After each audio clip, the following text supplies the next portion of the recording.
call Brian. He's on vacation. I think he's on vacation. I got a bunch. Oh, Brian.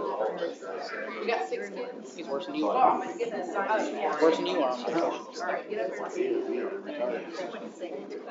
Oh, this is going on vacation.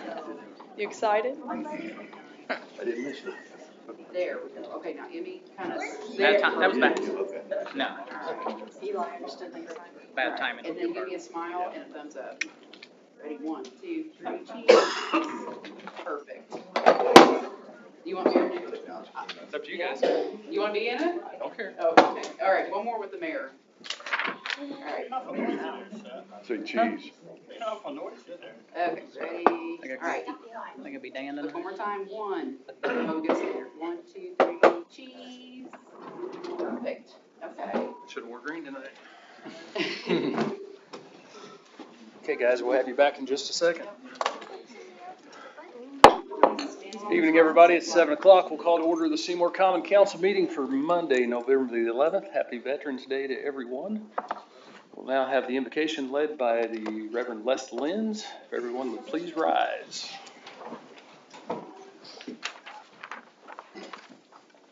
Father, in your Son Jesus' authority, we ask for a spirit of peace to reign over today's council meeting.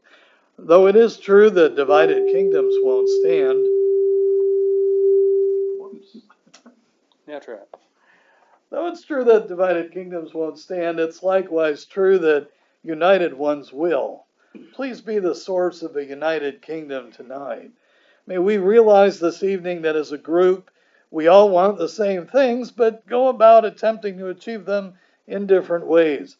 Help us to listen one to another rather than merely hear, that our dialogue will help to advance our actions in a way that benefits all. May our mayor and other city officials find greater wisdom in your ways rather than their own, and may the Seymour, Indiana citizenry look to them as authority put into place by you, Almighty God, and that respecting those offices serve as a praise to you and testimony to your sovereign knowledge.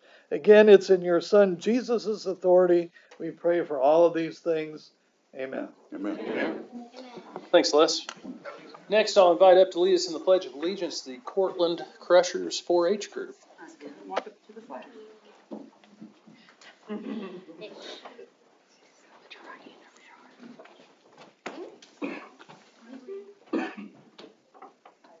Allegiance to the flag of the United States of America and to the republic for which it stands, one nation, under God, indivisible, with liberty and justice for all.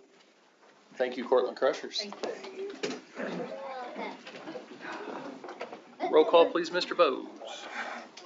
Mr. Beatty. Here. Mr. Terrell. Here. Mr. Hackney. Here. Mr. Hubbard. Here. Mr. Davidson. Yep. Mr. Lucas. I'm here. Mr. Story. Here. President accounted for. Thank you, sir. Has everybody had a chance to review the minutes of the previous meeting? If so, I'll entertain any motions related to. I'll make a motion to accept the meeting, or the minutes of the last meeting. Second. I have a motion and a second to accept the minutes as presented. All those in favor signify with aye. Aye. All those opposed, same sign. Motion carries. Reports from committees, boards, and commissions. Mr. Bowes? Reports, Mr. Beatty. No. Mr. Terrell. No, I don't. Mr. Hackney. No, sir. Mr. Hubbard. No. Mr. Davidson. I do. I have 2. You want to make a motion or go with it? Make a motion to read them. Make a motion that we read the statement of benefits from both Guardian Bikes and Cummins Incorporated. Second. Mr. Beatty. Yes. Mr. Terrell. Yes. Mr. Hackney. Yes. Mr. Hubbard. Yes. Mr. Davidson. Yep. Mr. Lucas. Yes. Mr. Story. Yes. Statement of benefits from Guardian Bikes and Cummins Incorporated. Mr. Plump? Thank you. Jim Plump, Jackson County Industrial. First up is the statement of benefits for Guardian Bikes. Guardian Bikes is projecting a $15 million investment in equipment, which will allow them to begin manufacturing bike component parts in addition to their current assembly operations. Manufacturing will begin with production of bike frames, which currently are being imported. We are requesting 10-year abatement on this investment. Would also report that with the abatement in place and based on the current tax rate, the company will still be paying over $360,000 over the next 10 years. This investment will begin December 1st of this year and continue through the end of 2025 and is expected to result in 40 new jobs with total payroll of $4.3 million. That number is a combination of salaried employees as well as hourly. Salaried will be six-figure jobs and hourly will be in the 20 to low 20 an hour range.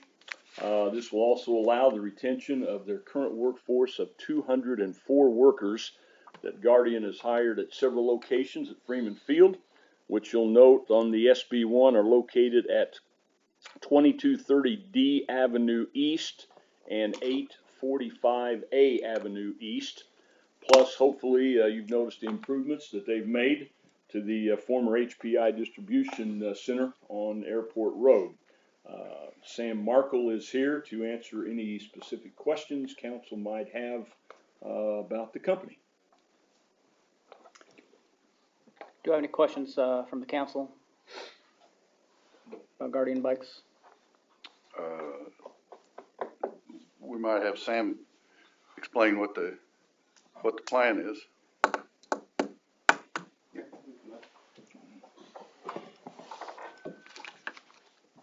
So we've been importing frames from China since 2022 when we came here.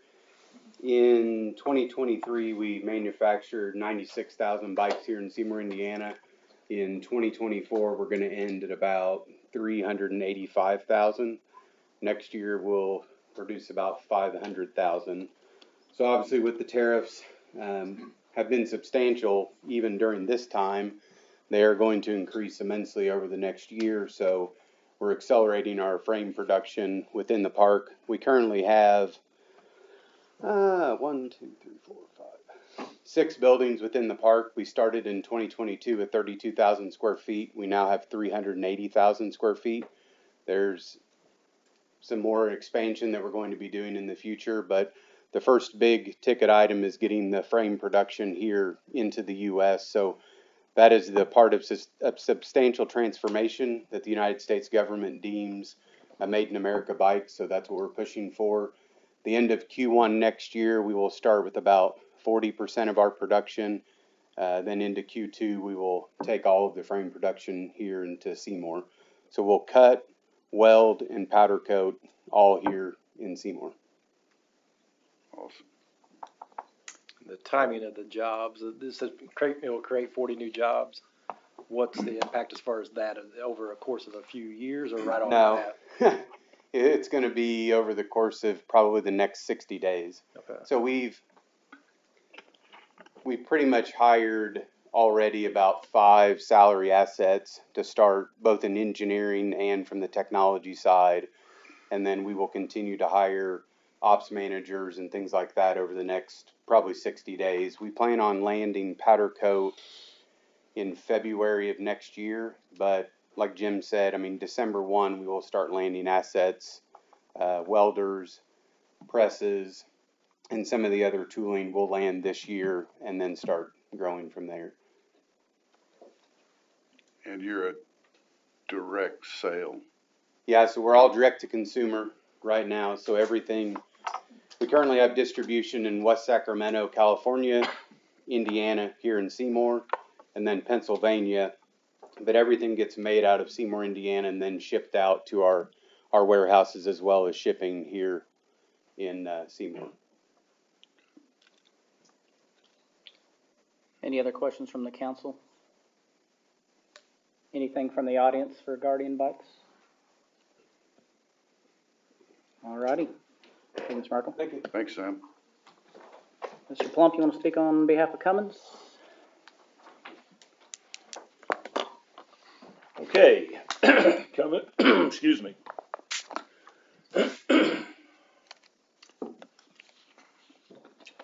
Cummins continues to invest in its Seymour location. They are projecting new investment of $8 million $296,032 between now and the end of the year as part of their Hedgehog project. This project, as you may all remember, goes back into 2010, and they have continued to grow over the past 14 years on that project. No new jobs are promised as a result, although this will allow the company to maintain its current workforce of 881 associates in their $71 million plus payroll. Likewise, we're asking a 10-year abatement for this investment, and again, over the next 10 years and based on the current tax rate, Cummins will pay just shy of $350,000 on this investment. With their earlier announcement in February of this year of $5.8 million, this will bring their 2024 total to over $14 million and over $20 million over the past 2-year period on the Hedgehog project. Darren Kimmel from Cummins is in attendance tonight to answer any questions council may have. Any questions from the council regarding Cummins' statement of benefits? Any questions from the audience? Alrighty, thank you guys. I would like to make a motion to approve the statement of benefits for both Guardian Bikes and Cummins Incorporated. Second.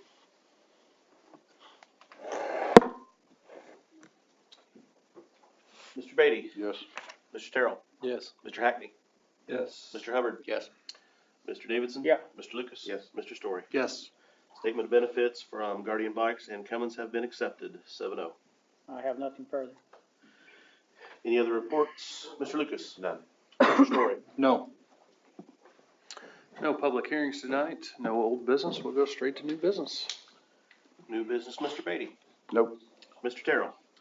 Yeah, I'd like to make the introduction of ordinance 34, Council Bill 63 by title only. Second. Mr. Beatty? Yes. Mr. Terrell? Yes. Mr. Hackney? Yes. Mr. Hubbard? Yes. Mr. Davidson? Yep. Mr. Lucas? Yes. Mr. Story? Yes. Introduction of ordinance number 34, Council Bill number 63 for 2024, an ordinance to rezone property located at 103 East Laurel Street, Seymour, Indiana. Planning and Zoning Committee, Mr. Terrell. Well, it was just that, basically, it's an ordinance it was, zoned, C2 prior, and then it got rezoned to R3, which is multifamily. Whoever bought the property thought they were gonna do something in that realm, and then decided not to, and now they wanna convert it back to C2. And it did come with a favorable recommendation, from, Planning and Zoning. It was a 7-1, vote, so it came with a favorable, and we had 3 that were absent, so, I think the owner is here or does council, do we want to get them up first, or do we want to talk on it, or? Jeremy's here also. Okay, yeah, Jeremy, do you want to talk on behalf of it, or you want the family to come up? This is the The old Smith tires. tire. Yeah. Okay. You did a pretty good job. As Mr. Carroll stated, Jeremy Gray, Building Commissioner for City of Seymour. This location that we were talking about was the Smith's Tires, was the last thing that it was. And I believe this gentleman that is asking for the rezone is wanting to run a similar operation. So I'll let them concur what they want to do with it. But basically, it was R3, and now they want it to go back to commercial. When did it change to R3? Huh? When did it go to R3? Drew, I don't remember. It's been 4, 5, 6 years ago. Okay. Sitting empty now, right? Yeah, nothing there now.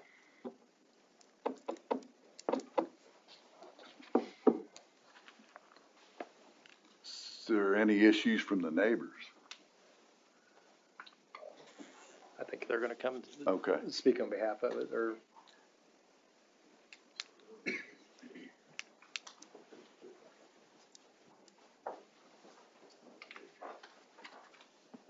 This is Mr. Sebastian. He's the owner of the property, and he's the one that's requesting that it be turned back to commercial. Okay.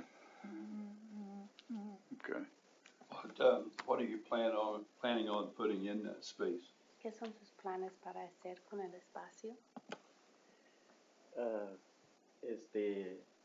Arreglar los espacios y Can you que step, me den permiso para. can you step closer? I can't. Para que se Oh. pueda escuchar por el micrófono. Yo quiero que se regrese el edificio en llanteras, ese es mi plan.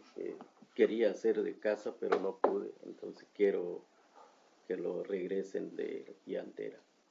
So his current plan is to turn it back into a tire shop.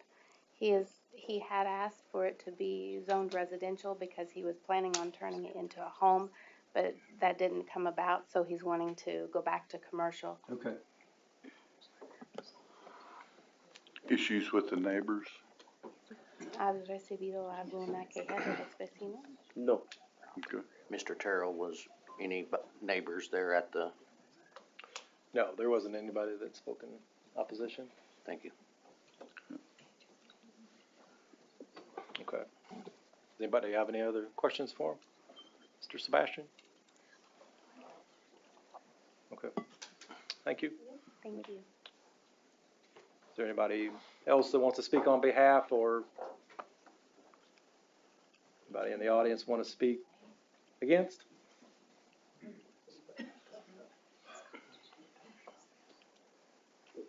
Okay, well, I'd like to make a motion that we look to approve this ordinance On first reading. on first reading, sorry. Do we have a second? Okay. Mr. Beatty? Yes. Mr. Terrell? Yes. Mr. Hackney? Yes. Mr. Hubbard? Yes. Mr. Davidson? Yep. Mr. Lucas? Yes. Mr. Story? Yes. Ordinance number 34, Council Bill number 63 has passed first reading, 7-0. Additional new business, Mr. Terrell. Don't have any. Mr. Hackney. I do, but I have a question for the mayor. Sure. I don't really agree with what's been written here. And Sure. what I'd like to see is for you to create a committee to go through this and write a formal, in-depth Sure. policy for this. Finance Committee, you've just been assigned this to bring back at a later date. That's fine. Thank you. So, I have nothing else. sure.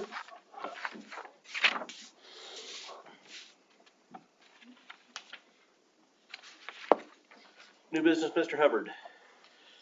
No, sorry. New business, Mr. Davidson. I do. I'd like to make a motion to introduce resolution number 32, Council Bill 67 by title only. Second. Mr. Beatty? Yes. Mr. Terrell? Yes. Mr. Hackney? Yes. Mr. Hubbard? Yes. Mr. Davidson? Yeah. Mr. Lucas? Yes. Mr. Story? Yes. Introduction of resolution number 32, Council Bill number 67 for 2024. A resolution of the Common Council of the City of Seymour, Indiana, approving a tax abatement for Guardian bikes for qualified personal property. Industrial Development Committee, Mr. Davidson. I do. We just heard about the compliance of statement of benefits. This is for the tax abatement for request for 10 years for new manufacturing equipment, hopefully to start December 1st. This is a $15 million investment to add 40 jobs and $3.4 million to their payroll. The current jobs are 204 at this point. Any questions from the council? Any from the audience? Seeing none, I'd like to make a motion to approve resolution number 32, Council Bill 67. Second. Mr. Beatty? Yes. Mr. Terrell? Yes. Mr. Hackney? Yes. Mr. Hubbard? Yes.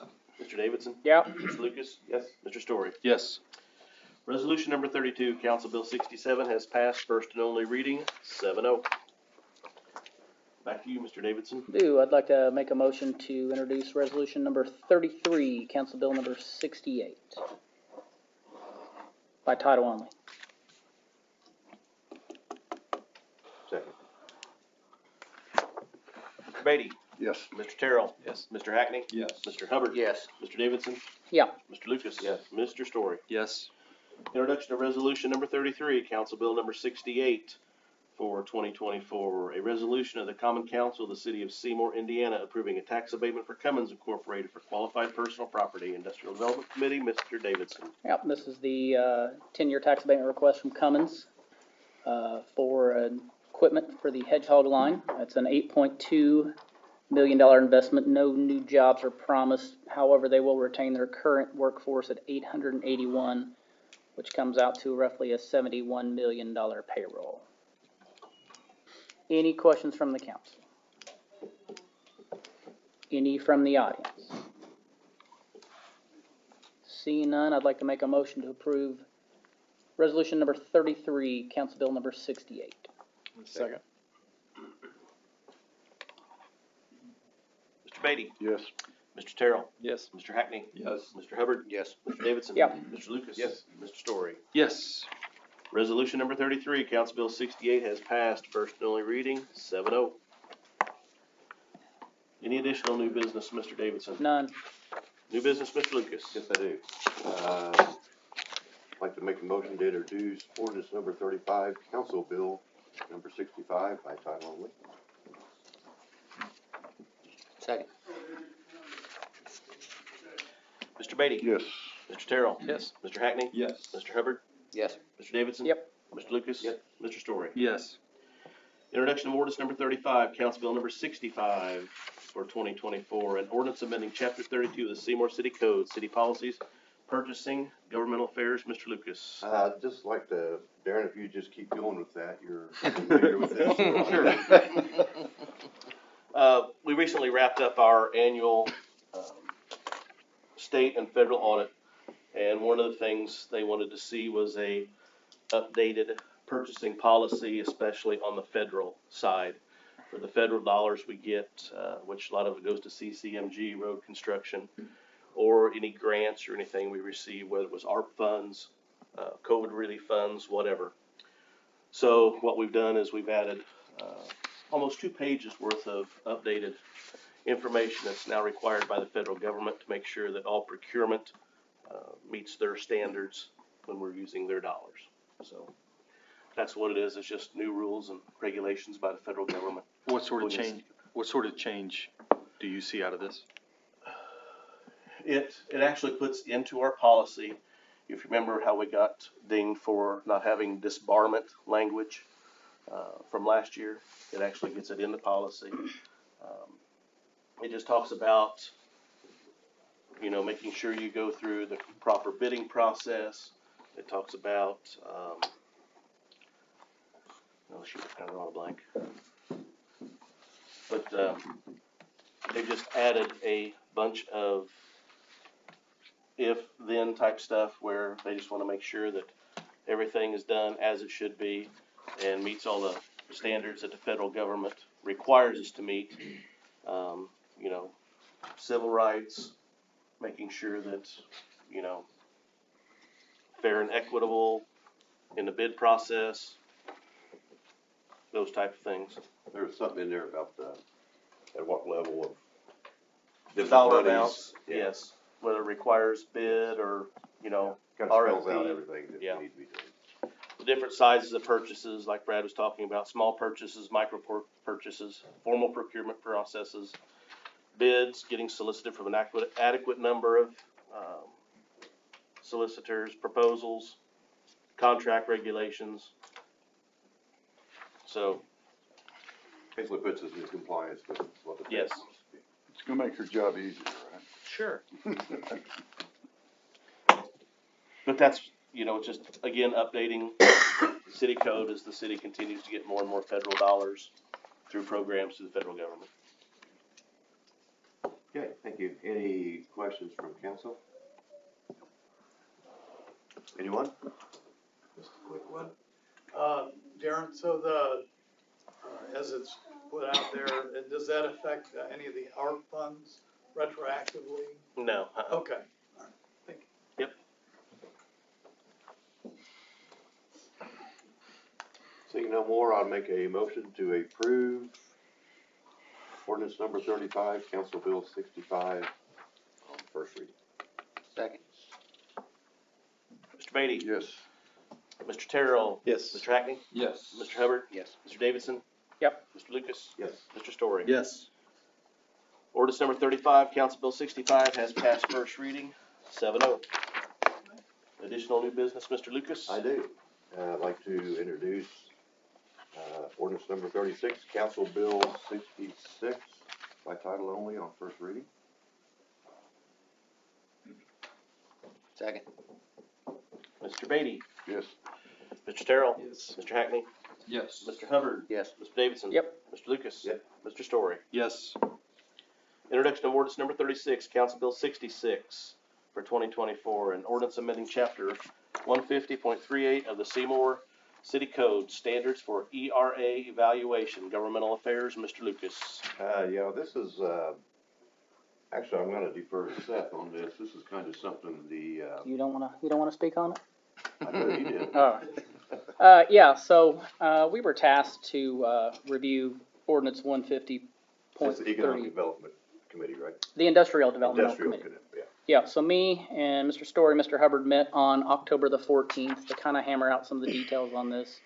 The big thing we added in here was let me get this right, the quality of life investment opportunity list.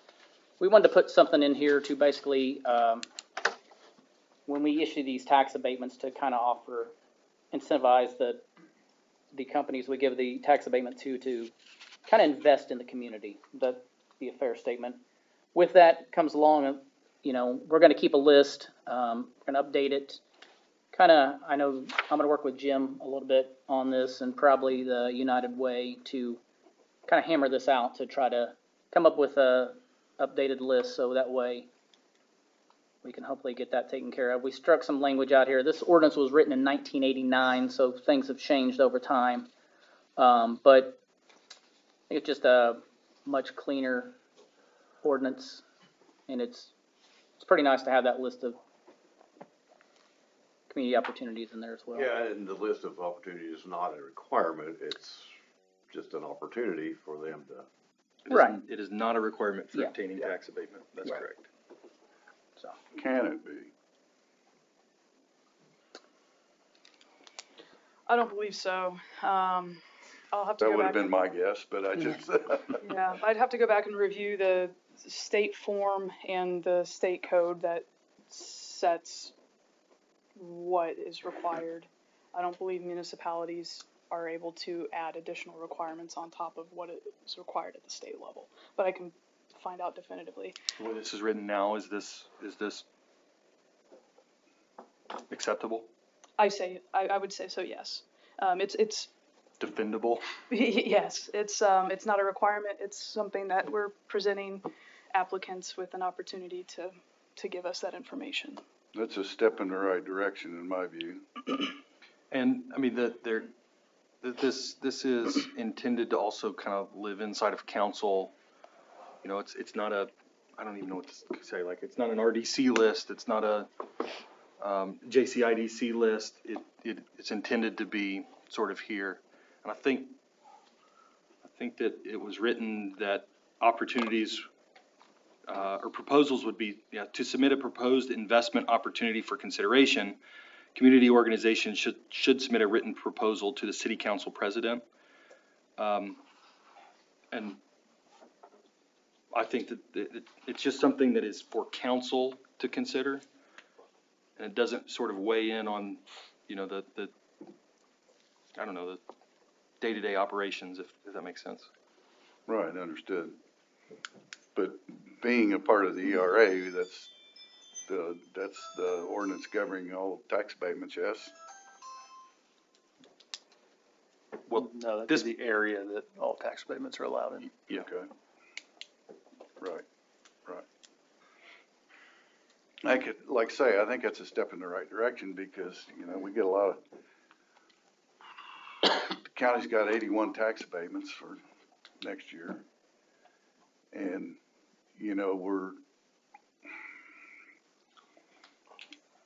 I gotta measure what I say. We're giving incentives to these companies in the form of tax abatements. we should be able to offer them the opportunity to participate in some of the other programs that we have.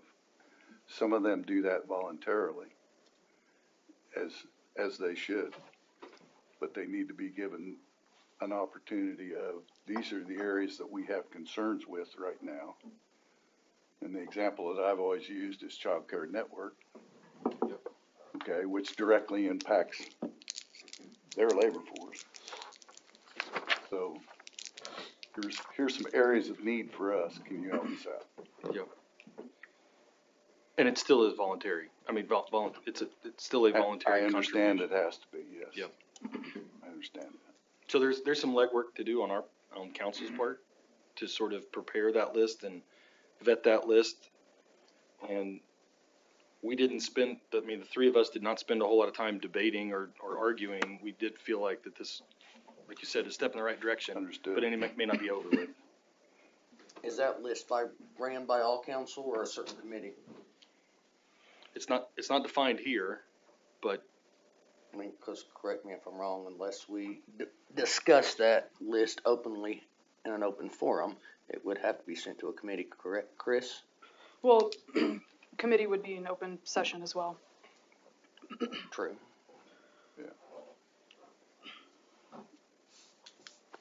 Good. So I think it's a step in the right direction. yeah, real quick, discussing those proposals would not qualify for his executive session, correct? No, that's more for if a company is looking at coming here and expanding and we're undertaking some industrial development negotiations. That would be executive session. I would think something where a company's already established here and they're just kind of Or seeking, not, yeah. or not established. I mean, either way, it would be discussed, the proposal would be discussed in. Correct. I wouldn't consider that to be negotiations. Yep. Related to getting businesses here. So. And I don't think it was intended to be that way either. No.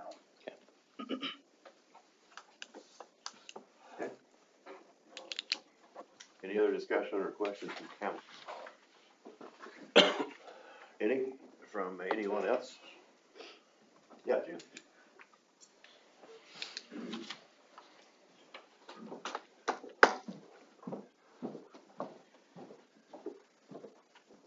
Jim Lucas, on these tax abatements, I think they're a good tool to have in your toolbox, but you have to be careful with them. Absolutely. We're seeing a lot of services that are going underfunded because we're just not seeing the revenue go into them that could be. For instance, Mr. Plump here twice gave us what was going to be paid over 10 years. It would be nice to know how much of a break they're getting and how much it isn't being paid over 10 years in the form of that abatement.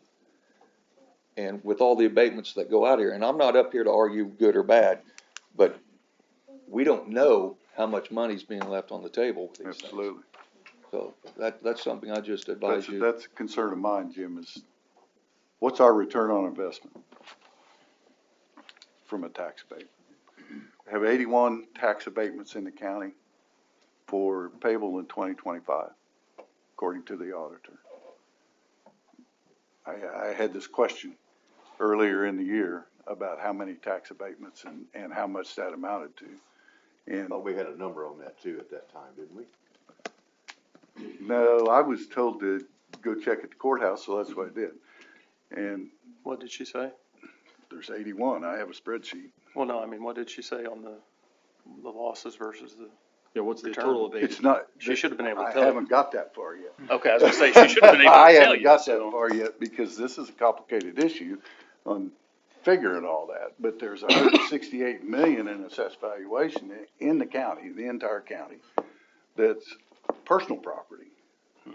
24 million in real estate. Okay. That number is concerning to me. Okay. But I don't know enough about it. I'm not an accountant. Hell, I can do basic arithmetic barely. And at this point in my life, that gets harder and harder all the time. You can at least count to 81, right? You can at least count to 81. We know that. Yeah, I can count to 81. Could I'll the soon council- be there. But could the council consider adopting an ordinance that sometime whenever you want to start it, on any future tax abatements, the total amount has to be publicly stated? Don't we have to use the form provided through the state? Is that how it's? That's Yeah, the SB1, right? That's our practice currently. Well, every year the auditor puts in the paper about the first week in December, all the tax abatements and the value of them for the different municipalities. Oh, I get it. I'm just saying, when you come up here and we have, again, I'm not knocking Mr. Plump, he's doing his job, but if they have the data to present how much money they're going to pay over 10 years, it would also be nice to know the flip side of that, how much of a break those corporations are actually getting, and those monies aren't going into the coffers. My next move was gonna be talk to Katie Kaufman, the assessor. And because of the fact that they publish it every year is the reason I figured she could give you a number right then. I haven't talked to her yet. Yeah, so. But that's on my list. Thank you. Anyone else? Seeing none, I don't think anything we've discussed would affect the wording of this ordinance, so I take a motion to pass on first reading, ordinance 136, Council Bill 66, title only. Second. Mr. Beatty? Yes. Mr. Terrell? Yes. Mr. Hackney? Yes. Mr. Hubbard? Yes. Mr. Davidson? Yep. Mr. Lucas? Yes. Mr. Story? Yes. Ordinance number 36, Council Bill 66 has passed first reading, 7-0. Brad, can you get me a copy of that sometime? Yeah. Thank you. Anything else? Any other new business? None for me. New business, Mr. Story? No. Mr. Hackney, could I get you to table 3164? Could I get you to table 3164? Oh, yes. I will make a motion to table resolution number 31, Council Bill number 64. Second. Mr. Beatty? Yes. Mr. Terrell? Yes. Mr. Hackney? Yes. Mr. Hubbard? Yes. Mr. Davidson? Yep. Mr. Lucas? Mr. Story? Yes. Resolution number 31, Council Bill 64 has been tabled, 7-0. Thank you. Miscellaneous. First thing I've got on miscellaneous is the first 10 sections of chapter 10 in our code book. Bob, you're late to this one, so sorry. I'm sorry. I said you're late to this one, so sorry. Yeah. But basically, we've talked a couple times about a way to review code. So here's the first 10. Hopefully you checked your email and you read through them. Does anybody have opinions on what they've read? I know there was a question about one of them about adding the word mayor. Defining it, right? Defining it, yes. Yes, but if we read down, I do believe three more, it was there, so is there a reason, Chris, to change that one? Let me pull that one up real quick. I don't think I saw that it was defined. It was alluded to. I don't think it was expressly stated in 10.08.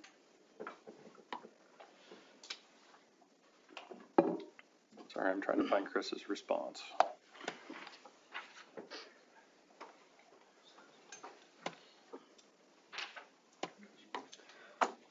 It was basically that. I don't see any harm in adding it to the definition list because 10.08 doesn't specifically define the office of the executive. So on recommended changes, does that need to be, how does that need to be changed, Chris? If council so chose, I would just add in the definition section a definition of mayor and just state that it's the city executive, something. I guess we'll turn that over to Mr. Lucas. Mr. Bose, does that require a vote? Well, I think it actually probably requires an ordinance or resolution. Yeah. Yeah. Change in city code. Gotcha. So would you like me to send section 10.05 to the governmental affairs to? Is that what you're requesting? Or would you Yes, like me to? yes. Okay, I'll say yes. thank you. Any other changes council members saw? Well, I mean, Chris had pointed out the council also, but no other department head had anything, correct? No, department heads didn't see anything, which I didn't figure they would on the. Not in this section. Yeah, when they get into their specific sections, I figure they'll have some other insights, but on this one, it's still pretty basic. So what if, I'm just thinking logistics here. Maybe, how soon do you think we'll be through this? Hopefully by the end of 2025. but we'll see. Okay. Well, I was I just figure gonna, we'll have about 10 every meeting. I was gonna make a recommendation that if it was in a place that we could see comments. So if like Jaren pulls up, if in his section, he has comments instead of, Chris, you know, your summary was one piece, but it could get pretty lengthy pretty quick. And to see Bob's and then to see Jerry's and then it could be At that point, though, it's discussion without being in a public meeting. Okay. Which is why I was trying to figure out how to work through all this. That's why we're having a discussion in a public meeting. So is it possible to, I don't know, is it possible to have a collaborative document that then gets presented in public? I don't know. It would be, the workshop would be allowed. That- Where no decisions are made, right? Yes, sir. Exactly. Yes, sir. And so I'm kind of thinking that collaborative environment would be a place that if you want to do it at 2:00 in the afternoon, a digital virtual workshop, that if you want to do it at 2:00 and Chad wants to do it at 10 p.m., that we're still providing that sort of opportunity. I don't know. I can just see where, as we continue on and do get to some things that aren't as cut and dry, could be. We need to be able to collaborate together without being breathed down our neck by the open door counselor. Yeah. That's difficult. As I'm beginning to understand. Yeah, so is it possible to get a ruling, I don't know, Chris can reach out, yeah. See what the grid says. I would think an open forum meeting where no decisions are made. Yeah, but, yeah. The numbers though, is the numbers game they play, I guess. That's why I brought it to you this way, so you guys could discuss these 10 tonight. Put your input in, send it to a committee in the event that it is, because certain things will fall under different committees as well. Right. Right now, this would go to governmental affairs because this is kind of the 50,000 foot pieces on the front end, so. I was scared to reply to your email. Yeah, no, I You know, didn't want you to. I know. I wanted you to save it for tonight. That I way it's know. in public session. So. And you said that in the email, but I was just like, gosh, is that gonna be some sort of violation? It would be nice to know what we can do. And again, I feel like as long as we're not making decisions, you know, it's all of our comments and recommendations and suggestions in the document still have to be brought here. I don't know. What if a department head was assigned 5?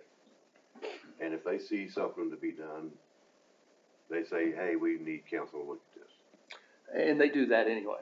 I mean, when they see a change, they bring it to you.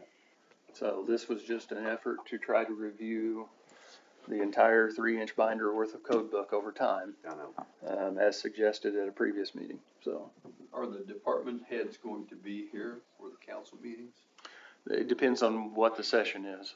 I didn't request any of them here for this one because again, we're at the 50,000 foot level, so. Well, I mean, this is an open meeting, so. But yes, if we got into something that was code enforcement, I would encourage Jeremy to be here. If we got into something that was related to That's WPC, fine. You know, Jaren. If So, we have just the ones that it pertains to, would be fine. But Yeah. at least if they're here, if we have questions, we could ask them, so.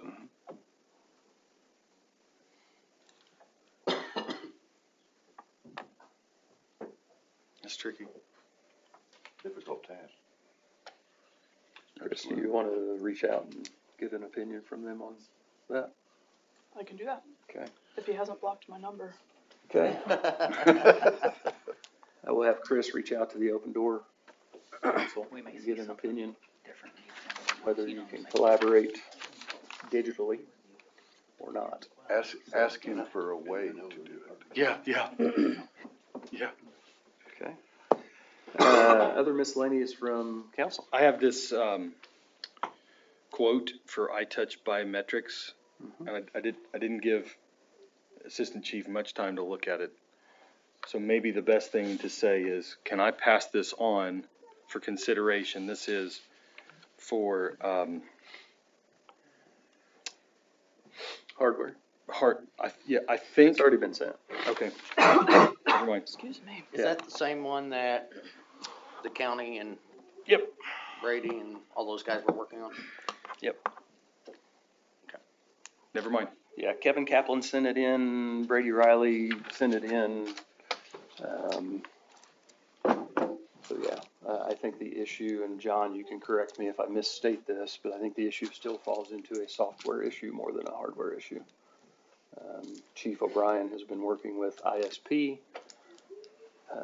IMPD, and South Bend trying to purchase a license so that we access something more than a local, i.e. City of Seymour database. Okay.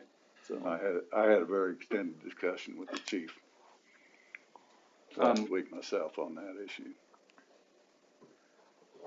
I just wanted to point out that our Thoroughfare and Drainage Committee has just a couple of topics to review, but one that I thought was, I'm gonna give Bernie some street cred here for just a second. We were challenged a few days ago, the light on Burkhart at Tipton.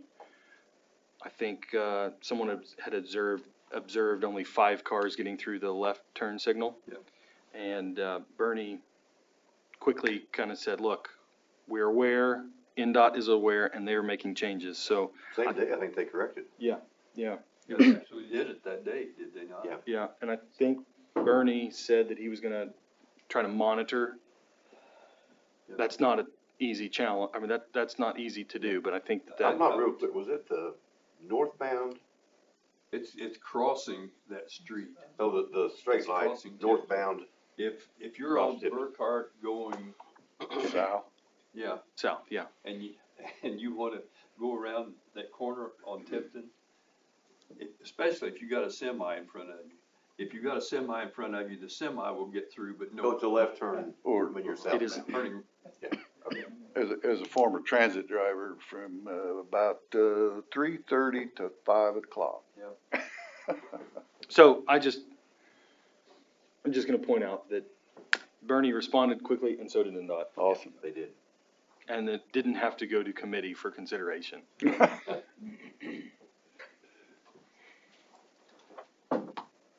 That's it. Have you talked to Jane to see, I know she keeps track of all that, how much stuff we have left on there? I have not heard, no. I'll call her tomorrow and see, but I think she has a spreadsheet. She did. And we'll see what all she has left and we can Yeah. maybe finish those up. And unfortunately, I think 80% of them are thoroughfare and drainage I know. that have come in. they usually are. I also wanted to point out that the report, is it called Report a Concern? Webpage? Do you know, can you give us some stats, and just an email would be fine, on how often that process is being used? I'll have Jane pull it up. I did, so those go to, I believe, Jane and January, at least Jane, but I think to both. And then Okay. they direct them to the department connected to the concern. January's probably back there shaking her head yes, but Yeah. I know that we don't see those tracked in that spreadsheet, and that's fine, but it would be nice. I've been telling people to make sure that they use that report of concern, because it bypasses council and goes straight to. Well, it comes to you guys as a committee if it's an item that needs that. Yeah. So, but if it's just a concern that we resolve inside the department, so you just go straight to whoever needs to. Because that concern could be my trash didn't get picked up. Yeah. So. Yeah. Which most of the time those are phone calls though, so. But yeah, I can have Jane pull numbers on that. Thanks.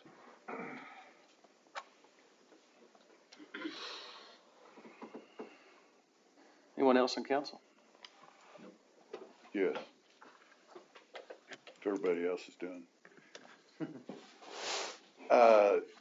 Kind of an awkward situation. I've been out there on the other side of the room for a few months, and now I'm here. And I just want to let everybody know kind of what my decision was about having the opportunity to come back here and kind of where I'm at. What I've seen on the other side of the room and why I decided to step up again. First issue that I've seen is engagement, but I've seen some progress with that here tonight. Okay, and that makes me feel pretty good. But over the past few months, you know, everybody's kind of disengaged for a while, and we can't do that. We all got to step up our game, just like I said out there on the other side some months ago. We've all got to step up our game because change is coming hard and fast, and it's gonna grab us here real quick. We had an election that's going to really make some changes, I think, and it's going to impact everybody. So we need to step up. Because of council turnover, there's been a little opportunity to learn complicated processes involved. 4 out of the 7 members have full-time jobs and severely limit their abilities to do the legwork that's required in this complicated time. You guys have listened to it tonight. There's all kinds of considerations going on here that need to be dealt with. And so I'm going to challenge myself and Jerry and Brad to help the rest of these guys that are working full time that, you know, to do this. And you guys can point us in the right direction on information you need. And maybe we can go out and find it. Okay. We got to be able to communicate with each other, and we've talked about that tonight already too. You know, and the mayor and I had a conversation this afternoon along those lines. Also, this open door thing, we've got to figure out solutions. We've got to come to solutions. Encourage and concerned citizens to bring solutions, not complaints. Okay. Everybody's had their chance to stand up there and shake their fist to be mad about something, but bring us some solutions. The shouting matches and struggle sessions have got to stop. This is not Facebook. And who am I to say, because I've been active on that side of it, but that platform is very frustrating to me. Okay. And so we need to get out of that. We've got to dial back our emotions, deal with facts and data. Mayor and council must be willing to receive that information and act on it. Council meetings are technically business meetings, governed by an agenda published ahead of time in Robert's Rules of Order. The opportunity given to the public in attendance to comment is, in my view, to be directed to those items discussed during that meeting. Okay, if you guys got comments on stuff that happened in the meeting, great and wonderful. But if you come in here with an axe to grind, that's the wrong approach, in my opinion. If you've got a specific complaint, bring a realistic, viable solution. Address it first with department heads, council members, or the mayor. That's the way the system works. Doesn't work very well sometimes, and it's slow, and we all get impatient with it. But we got to play that game, because that's what's been given to us. That's what we've set up. Concern of mine, and we addressed on it a little bit tonight, economic development versus industrial development. For 40 years, we've been concentrated on industrial development to grow the community. We've been very successful. We need growth, but at what cost? Jim mentioned that earlier. We've seen increased infrastructure requirements, increased labor requirements, increased housing requirements, increased school requirements, increased taxes, and increased tax abatements. I've already talked about that. Alternative paths to growth and revitalization of downtown. We got some good things going here, folks. When I was here 20 years ago, we listened to Gretna Johnson come in every week and say, "What are you going to do about downtown?" Sit there at that lectern and pound her fist, and what are you going to do about downtown? Okay. You guys remember, don't you? Okay. We got some things going. We got some investors, some private investors downtown. We've got the chamber. We've got Main Street that are all trying to pull together to give people opportunities to start a business, get a nice building, things like that. We need to find out how we can help. My view is better code enforcement and distressed property mitigation.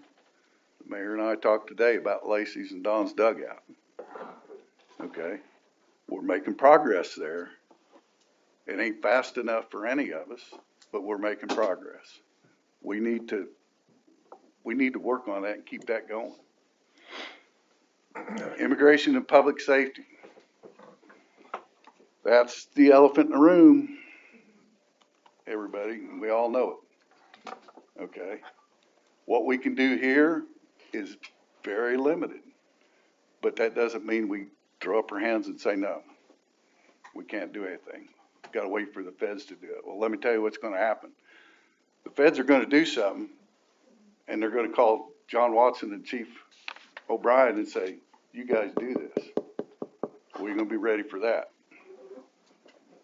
We better be ready for that. Okay? So those are the kinds of things that we need to work on. Public safety. The folks that I've sat with out there on the other side of the room have brought data around one specific issue. And that's a complicated freaking issue. Trust me. Driving without a license. But we can't just turn our head away from that and expect just the state to do something or just the feds to do something or whatnot. We have to come up with solutions that we can help mitigate that situation because people have died. People have been injured. That's why everybody's upset. And that's a challenge. That's a huge challenge, but we can't shy away from it. The fingerprint scanners is only one part of it, and that's being talked about and being worked on. And that will help some, but that's not going to solve that situation. We got to work together with the mayor to establish 5 and 10 year plan going forward. And in my talks with the mayor this afternoon already, I think that everybody's got a good handle on that. That's great. It's awesome. We need to do that because he knows, and you guys know better than I, because I've been away from it too long, what's going on with street work and road work. You guys know, and I know, that it takes 5 to 6 years of planning before any shovel goes in the ground on a road work project, because it's all federal money, and that's what the feds require. Okay, so the stuff you're seeing going on now started 5 years ago. O'Brien Street's going to get done, and it's not going to get done fast enough for anybody's satisfaction, but it's going to get done. But that planning had to start 5 years ago. So that's kind of what we're up against. We need to talk about development, housing, infrastructure.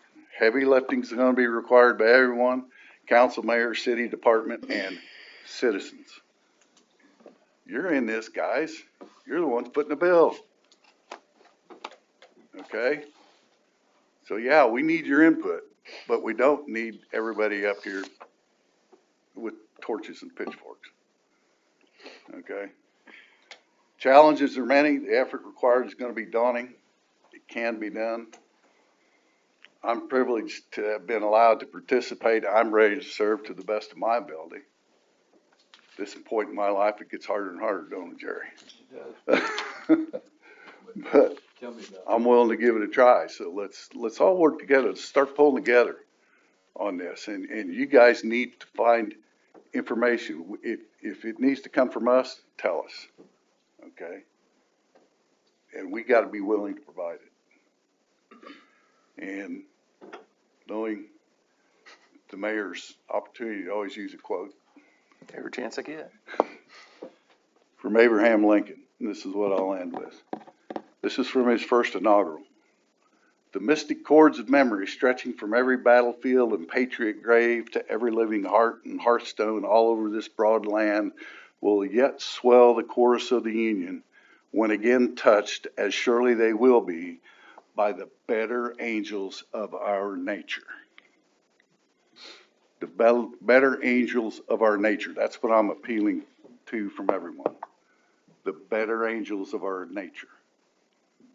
We don't find the better angels of our nature on Facebook. Okay? So, let's all pull together. I'm here to help. Thanks, Bob. Thank you, Bob. Anybody like to follow that? Good luck. Step to the podium, please. Tell us who you are.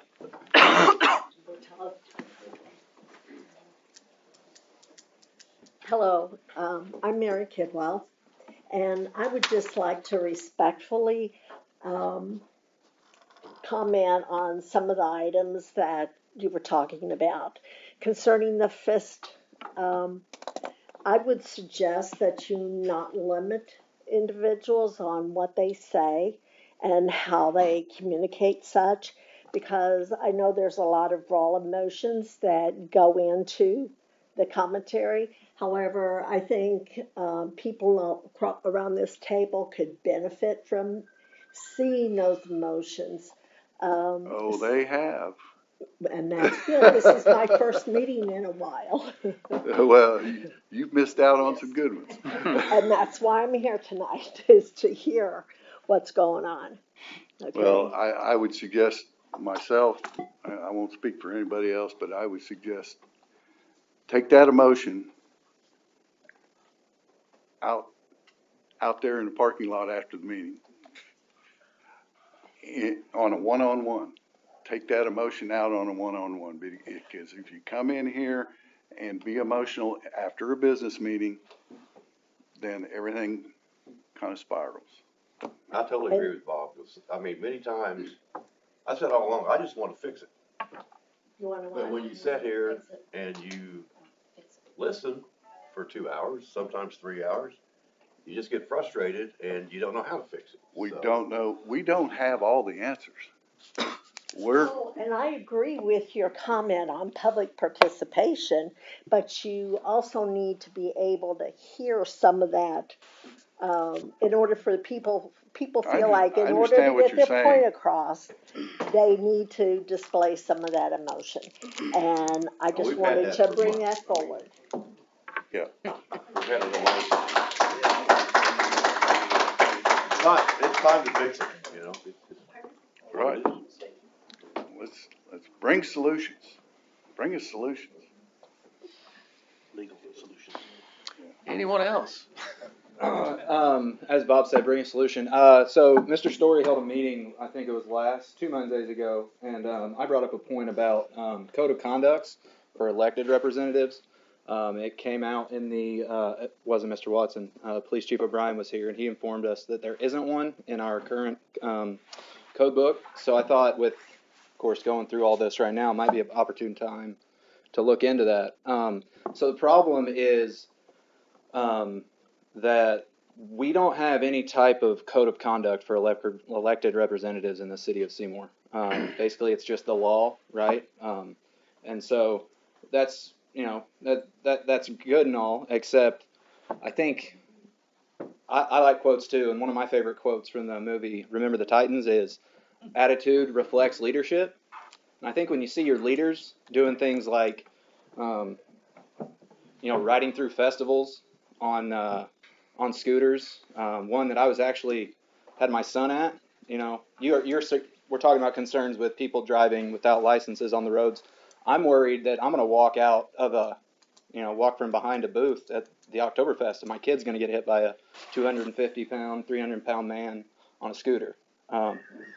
You know, those are things that worry me, because that's 40 pounds getting crushed by someone speeding, careening through a public event with not a care in the world. And, you know, I think back to like a time in my life when I would have done those things, maybe like 15, 16 years old. I can imagine that at that point I would have been arrested or at least held at the police station for my parents to come pick me up, right? But for some reason we will let our leadership do those types of things and laugh it off like, haha, that's funny, that's hilarious, take a picture in front of the sign. and just pretend that all's well. But what if you would have hit somebody? I get it, it's not against the law, right? Like, the worst that can happen is, okay, you're kicked out of the Oktoberfest, but that's our leadership in the city. Those are the people who are supposed to be directing the attitude and therefore setting examples for the behaviors of the people in Seymour, Indiana. If you all aren't going to hold each other accountable to that by enforcing some type of code of conduct or something to that nature, how are we going to expect our children to behave better than things like that? Getting in fights at local festivals, doing other things, that we wouldn't want our 16-year-olds to do. That's just wild to me. And I would just ask that if we can move forward with a solution by creating some code of conduct, right, so that we don't have conduct unbecoming of an elected representative being portrayed just throughout the city, kind of all willy-nilly. Sometimes somebody getting let off of something that would have resulted in a worse penalty if that person wasn't an elected representative or didn't have a name to back that conduct up. I think we got to do something. Just know, Mr. Hinkle, that is a topic of conversation I've had with the mayor, I believe. I think me and Chris both, yeah. With them both, and that is something I am working on. So I think, code of conduct for elected representatives, and you all, and then at that point, it's you all holding each other accountable. Because you really can't expect citizens to behave better than the people sitting in those seats right there. It's not fair. What's up, buddy? I love you too. You ready? Right, Well, Tyler, based on what Bob said, why don't you jot down a few notes on what you'd like to see in that code of conduct? In that code of conduct? Okay, I can do that. Bring it to us. Yep. Thank you. Creating one first would be the first step. Right. Thank you. Thank you. Anyone else? I would like to touch on, like I said, we just completed our state and federal audit. We got the final documentation last week. 3 months of Crow CPA firm estate farmed out this year. They went through everything. We had one finding on the state side. Paid for software out of an account we weren't supposed to pay out of. It was called motor vehicle restricted, strictly for road reconstruction, resurfacing, rebuilding new roads. And we paid for some software out of that fund that we actually track the materials we use on the roads, but we're not allowed to pay for that out of that fund, so we paid for it out of another fund. So that has been rectified. At the federal level, basically had to do with purchasing, and we've updated the policy, and we added an ordinance, I believe at the last meeting before last, regarding disbarment. So we have corrected the deficiencies that were found in the audit. No financial issues at all anywhere, just little policies and changes to programs. So one thing they did try to ding us on was our stale checks, which the state policy always has been, once something is 2 years stale and hasn't been cashed, we write it off. We corrected them and they agreed with us. The state has changed the policy effective this year to where in the past we would, if something was stale for 2 years, we would just enter it back into the fund it came out of, whether it was general fund, payroll fund, stormwater fund, or whatever. But now it will go to Indiana unclaimed after a year. So that is a change that's happening this year on the state level. So there is a list up here of the stale checks, if anybody on council would like to see, that were written off earlier this year. So I have it here if you guys want to see it before you go. You're welcome to. Darren, a quick question for you on the topic of the audit and being outsourced. In the event that you were sitting in front of someone at the state level that could implement change on that topic, would you encourage outsourcing on these audits, or would you encourage them to stay in-house? Obviously, I would prefer them to stay in-house. Probably the frustrating part is we had a state board of accounts called meeting at the end of June, and prior to that meeting, I was notified that we were going to have it done by an outsourcing unit. So at that meeting that was held in South Bend, I asked the state board of accounts official, I said, will they be on site as a state board normally is? And they said, oh yes, they'll be there as much as you need them. They never stepped foot in this building. Everything was done remotely. I guess we didn't need them.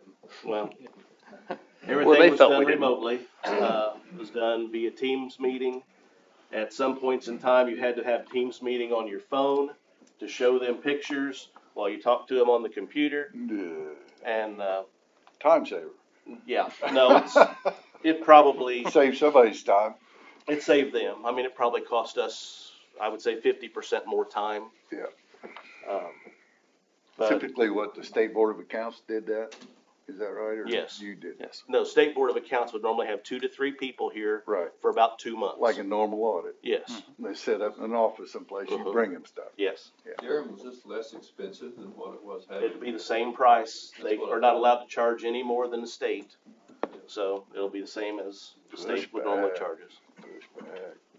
And just for public knowledge, we receive enough federal dollars, we are audited every year, so, and have done well every year in my time frame. That, and all that credit goes to you and your gals, Darren, so, good job. Was this audit for 22 or 23. 23.